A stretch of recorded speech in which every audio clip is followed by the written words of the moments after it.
Si Tracy Mauren Perez isang candidate ng Miss World Philippines ay ilang beses siya na hulog na si Tracy Mauren Perez.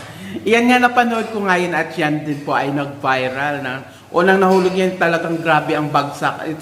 Sa tingin ko talaga medyo yan kaso nga lang na-carry niya lang talaga. At saka ayan na nakoronahan na siya, naging Miss, nauna siya ng Miss World Philippines, na ulit dyan siya. So, siguro, kasi nga sabi nga nila is, grabe daw ang pagod niyan kasi nga naka-heels pa sila tapos ang nakakatindig lang sila buong buong show. Halimbawa, pag 3 hours yan, so bali 4 hours dahil syempre mga pa yan mula sa backstage, no, nagmamadali. So talagang grabe siguro siguro yung niya, yung tuhod niya.